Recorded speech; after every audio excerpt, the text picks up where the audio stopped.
Hey, everybody, welcome back to another edition of the Security Repo Podcast. As always, I'm your host, Dwayne, and thank you so much for joining us as we continue our journey of learning and understanding how security happens out in the greater world. Please like, subscribe, share with your friends. It really does help us out as a channel and help us grow and get our messages out there and all of our awesome guest messages. This week, very happy to introduce a person I met out in St. Louis who has a very strong connection to St. Louis. Andre Van Klaveren is a seasoned technologist who spent more than 30 years in the trenches of IT, software development, and architecture. For the past 15 years, he's been laser focused on application security, finding and fixing the vulnerabilities where they become problems. He's passionate about building secure software and loves connecting with others in the security community to share ideas, and he loves it so much, in fact, that he is restarting the OWASP chapter in St. Louis. Welcome to the show, Andre. Thanks, Dwayne. Appreciate the intro and the opportunity to speak with you and your audience. Looking forward to it. Well, before we get going about the specific chapter and how all the story there, let's just back up and talk about OWASP a little bit. I love OWASP. You love OWASP. How did you get involved in OWASP? Everyone loves OWASP. So how did I get introduced to OWASP? So back in my earlier days, as I was transitioning from application architecture into more of a 100% focused application security role, OWASP played a huge role in my success in application security. OWASP has been around for, quite a few years. I should know this off the top of my head, but they've been around for the majority, actually the entirety. I'm sorry? I think it's 22 years. I think they've been around. I think it's 22 or 23. Yeah, they were around when I got into application security full time, right? And I say that because I've always had a passion for security, even before we knew it was called something like application security. As a developer and architect, I was always concerned about those non-functional requirements, those assumptions, those mistakes made in design, right? So when I did finally make that jump into application security, 15 years ago or so, OWASP was a huge resource for me, right? Of course, the OWASP Top 10, it's what everyone knows, primarily what OWASP, produces and continues to iterate on. That was a huge resource for me to establish awareness, right, and standards around application security and in some of the activities I was doing in threat vulnerability management back then. So yeah, me and OWASP go way back. It was the first community in security that I found. I've only been in security for a few years. When I started to get Guardian, that was my official transition from platform and DevOps person and tooling person into the world of security. So the fact that there was the already ongoing project with hundreds of active repos and projects, and you're right, the top 10, everybody should know about the top 10. But there's also the other top 10s. We could be here just to talk about OWASP and all the amazing stuff it does. But there's specific chapters, like that's part of OWASP, is that there are local events, which you refer to as chapters. And you are restarting the OWASP chapter in the meetup there in St. Louis, right? That is right. And you're right. So OWASP is a global foundation nonprofit, but it is represented in communities through the chapters. Right. Of course, they have the national conferences and international conferences, but the chapters are a huge part of what OWASP is and the mechanism by which a lot of the outreach happens. And this isn't my first time with an OWASP chapter in St. Louis. Actually, this, I believe, is the third iteration of the OWASP chapter in St. Louis. I was actually part of the second iteration back when I joined my current employer. That's when I discovered that there was an OWASP chapter in St. Louis, which is kind of funny because I had been using OWASP, their guidance, for years prior to that. But when I found out that there was an active OWASP chapter led by, at the time, Joe Blanchard and Eric Turcotte, I went to the meeting and just fell in love. We hit it off right away, and I actually became the training lead for the chapter in our previous iteration. Unfortunately, because of it was around the time, right, I actually joined the chapter right before COVID hit, and we attempted to keep the chapter active through COVID, but due to everything that happened around us in COVID, plus the leaders all pretty much getting promoted and being buried in work, the chapter kind of fell apart. But that tends to happen, especially with something that thrives off of in person. I know the community here in Chicago, a burb sec that I belong to, there is an online component to it, and I do love the Discord. It's a very good resource for passing links around and asking questions just to the general community. But there's nothing like getting together at the chapter meetings or seeing each other at conferences and knowing that you know each other from in person and you've had those conversations. So, wow. Absolutely right. So how is it going? How is it going with getting the OWASP chapter back together, getting the gang back together? Yeah. So, well, it's going well. uh, it is. So, so it was kind of funny how it happened. Um, we're all busy with our current responsibilities, roles and responsibilities, and our day jobs. But I was actually having a conversation with another meetup organizer, Stephen Pritchard, who runs the Southern Illinois Linux user group. He and I were having a conversation around the need to get people together again. Right, a lot of people, because of the fallout from COVID, a lot of people just aren't getting together in person anymore. Not in the masses that we had before, and some of it's because of the lack of venues that give the spaces for these organizations to get together. And out of that conversation, I was thinking, OWASP needs to be rebooted, right? I really miss the community, and of course, in my role in application security and architecture. I'm big in education and awareness, and OWASP has always been a great avenue for doing such a thing. So I actually connected with Joe Blanchard. He's unfortunately not able to officially lead the chapter, but he hooked me up with my co-lead. So I'm not the only one starting this chapter up again. I have a co-leader, Nathan Bird. Unfortunately, he wasn't able to join us today. But he and I got connected through Joe. We both had an interest in rebooting the chapter. Reached out to OWASP, did the paperwork, got everything going. It's going quick. And to OWASP's credit, it's relatively smooth. It just takes time. But it's been an experience, right? Because there's a lot that goes behind, getting a meetup started, and then of course keeping it going. Getting a venue, finding sponsors, finding speakers. It's a lot of work. Fortunately, I've got a lot of connections here in St. Louis in the community. I've been involved in other meetups. This isn't my first rodeo when it comes to organizing meetups. And I go to a lot of conferences. I actually speak at conferences too. So through those connections, I was able to, reach out to Ruben Brown here in Clayton and St. Louis, who is actually providing our venue. Fantastic view of the St. Louis skyline from Clayton. And so they graciously gave us a space where we'll be able to meet monthly there. I've been able to find sponsors for food and drink for the thing. I mean, there's a lot of work that goes behind this, right? And so far, all the pieces have just been kind of falling together with OWASP's support as well.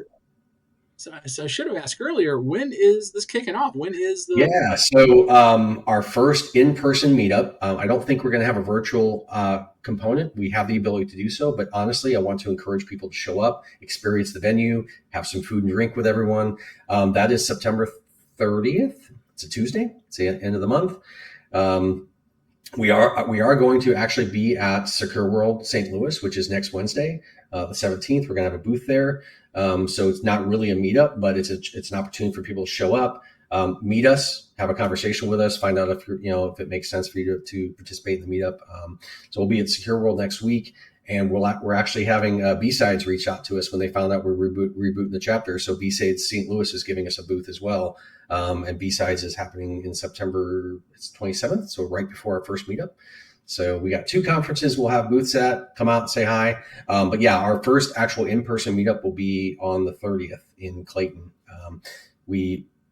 Go ahead. This episode should be dropping on the 17th. So again, if you're hearing this out there, you're in the greater St. Louis area, or you know people who are, please go ahead and tell them about this. We'll put a link down to the meetup group below, and hope to send people your way. Yeah, absolutely. Look forward. So people that haven't been to a meetup yet, so they're brand new to security, and there's people coming into security every day. What should they expect? What should they bring? Do they have to do any prep work? Like, what is That's a great question, Wayne. That's a great question. Yeah. So you don't need to bring anything. You don't even need to be an OWASP member. That's important to know. So it's open to anyone. We do encourage membership in OWASP. It supports the not just the OWASP Foundation, but it also provides funds to the local chapter to pay for food and drink and events and things like that. So, but you don't need to be a member. You don't even need to be in the security community. If you just have an interest in what we are, who we are, what we do, if you are wanting or thinking to get into the security industry, it's a great place to show up, find out what OWASP is about, all the topics we'll be bringing, all the vendors and their topics that apply to the entire security industry, networking, right? Especially if you're new to the industry, one of the most important things to do is to network, right? Find people. It's not just what you know; it's also who you know.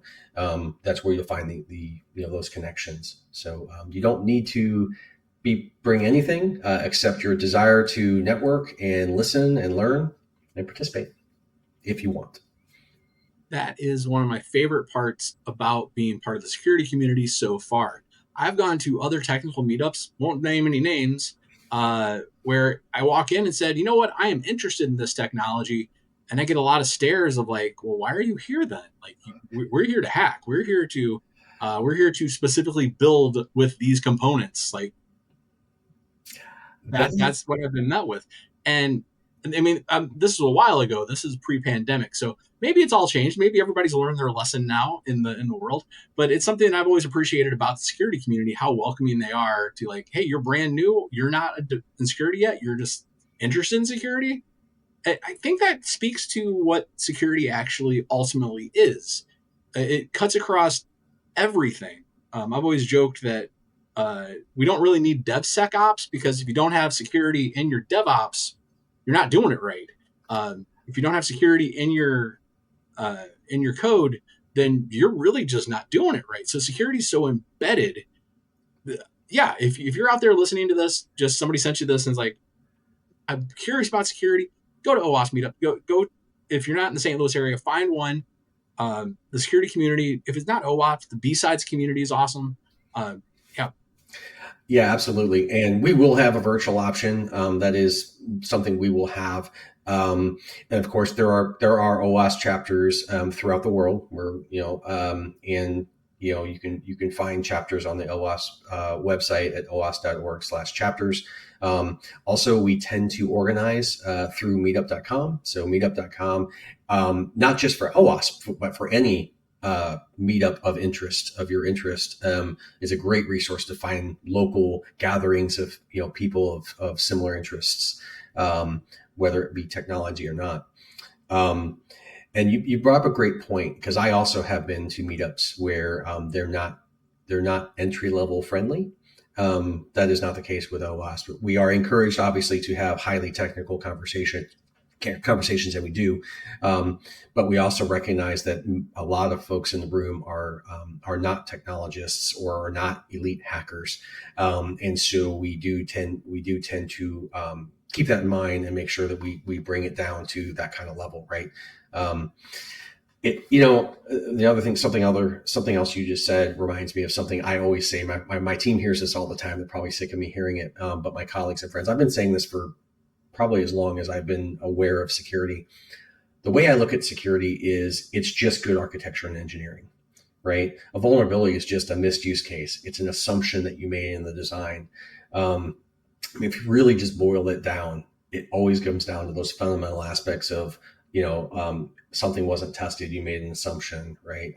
An abuse case or a missed use case, right? So in my mind, and in my role today, in influencing development teams to design and build secure systems, That's the language I use because that's the language they appreciate, right? It's not security, this dark cloak, dark magic type stuff. It's just good security and engineering. And that gets even into testing, right? So QA, DevOps, it's a common thread through all of the SDLC when we're, building and designing software.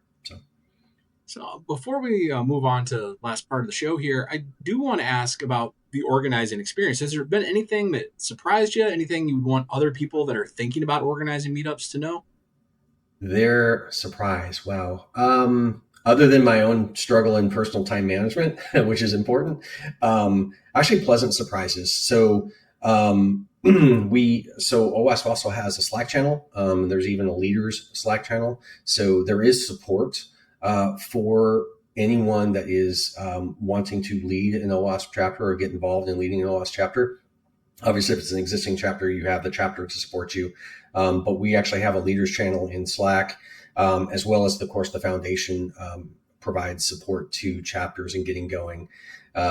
So I guess that was a pleasant surprise in just the amount of support that I have at my leisure in getting the organization going. It's something I wasn't exposed to in my previous leadership role in OWASP because I came in to an existing chapter. But as one that's starting one from scratch, from ashes, so to speak, that was a pleasant surprise. All right. It is time to play our favorite get to know you questions around here. We ask the same 4 questions of all of our guests before we wrap things up. We'll just run down the list. What is your favorite security command line tool? Oh, wow, there are so many good security command line tools, and not all of them are actually necessarily security specific. But I'd say, wow, and this is going to be odd too because it's not really an application security tool. But I love to break things. So Nmap is probably one of my most favorite command line security tools, but kind of a close second or maybe even tie, but not necessarily security specific, is like JQ, right? A lot of our data over the wire is in JSON, so it's a really handy tool to have. JQ is really powerful. I watched somebody once do a bunch of backflips through a Python script. I'm like, why didn't you just use JQ? It's 2 lines, and they had never heard of it, and I blew their minds that day. Yeah, absolutely. So that's one of the reasons I like this question. Is there are so many tools, and it's just random which ones you run into. It seems like, and so I love exposing people to the wider selection of tools out there. All right, you have been a hiring manager. You're a hiring manager right now, if I understand that right. So what is your go-to question when you're hiring people? That's a great question. So other than the highly technical questions that my team generally asks before the candidate gets to me, honestly, I'm a very conversationalist interviewer.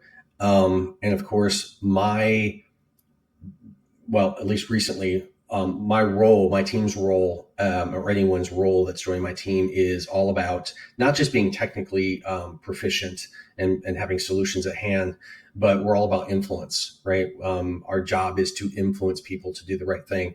And so my go-to question when they get to me is generally around what was a recent situation you found yourself in where you had to convince someone sitting across the table from you to do something different, to do something they didn't want to do, right? Or they thought they couldn't do.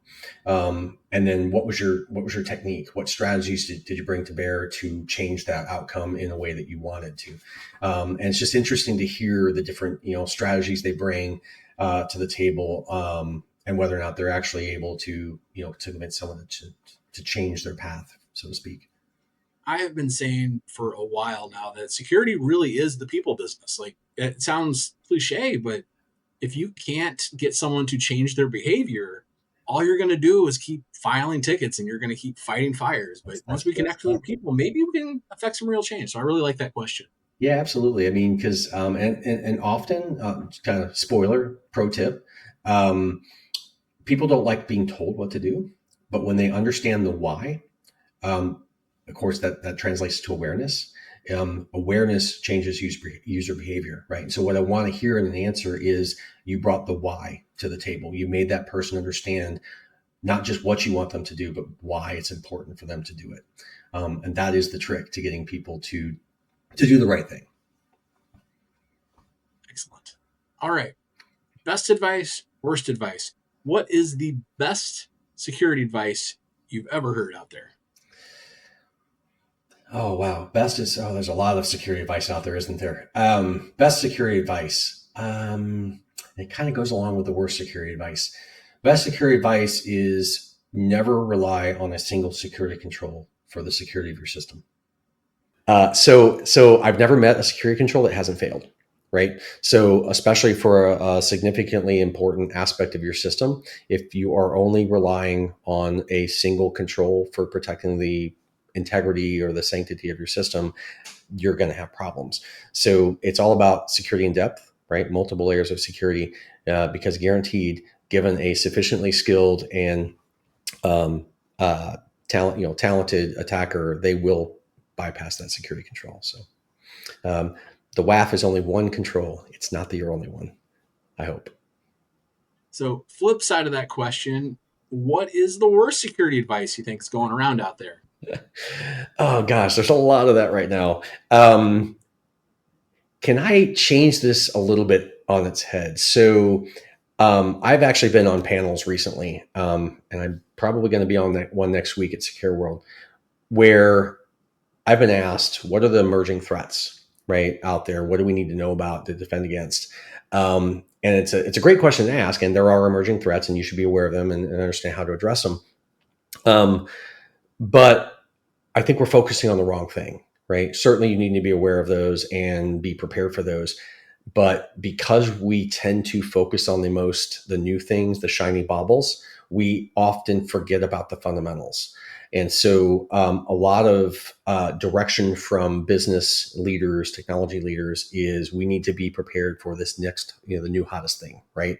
AI, of course, MCP, hotness right now, all great things. But if you really kind of tear those things apart and simplify the problem, they all come down to pretty fundamental concerns, right? There's not much about MCP that doesn't boil down to OWASP top 10, right? So the worst advice I hear is often goes to, focusing on the things that there are really complex and are emerging rather than making sure that your fundamentals are solid. I tell everybody if you nail down those top 10 and actually address broken object level access, then you are going pretty far to make a hacker's life terrible. Because as Absolutely. soon as they encounter, like, I don't know how to get to that next step, I don't know how to address the security control, you've won. They're going to move on. They're going to hit an easier target. Not to say Absolutely. you got to outrun the bear, but that's kind of what we're doing here. I'm a big fan of risk-based approaches, right? And actually, that's some things I'm going to be talking at some conferences up front, and I'm sure that people will hear me at the OWASP chapter meetings discussing as well, right? Is risk-based processes. So, a risk-based approach, right? We can't address everything. Security will never scale. We will never be able to address everything. But if you address the highest risk things, which tend to be your fundamentals, you'll be much better off. It's all about putting those barriers up high enough that those bad guys turn away, right? Criminals tend to be opportunistic, right? They're not going unless you're a big valuable target, and they're being paid a lot of money to attack you. They are not going to spend much time on you if your fundamentals are good. Thank you so much for being here and sharing your wisdom with us. And we wish you the absolute best with getting this chapter back up and running. We always like to give our guests the final say. Anything else you want to share with our audience? Well, first of all, thanks for having me on the podcast. I really appreciate the opportunity to get the word out about our OWASP chapter. And of course, I'm big on education awareness. So anytime I get a platform to speak about security, application security, or any security topic, I certainly appreciate it and I take advantage of it. So appreciate you giving me the opportunity to do that. Um, Actually, what I just spoke about, right? I guess my closing message would be, uh, we can't look at everything. We can't focus on everything. You need to take a risk-based approach to addressing anything in your security program. Um, that'd be my closing message. That's a great way to leave it. Thanks very much for being here. Again, we wish you the greatest success out there as you're spreading the good news. Speaking of spreading the good news, please like and subscribe out there if you're listening to this. Tell your friends. And if you're in the St. Louis area, make sure you check out that new OWASP chapter starting up, and tell your friends to join you as well. Thank you very much. Absolutely. Thank you.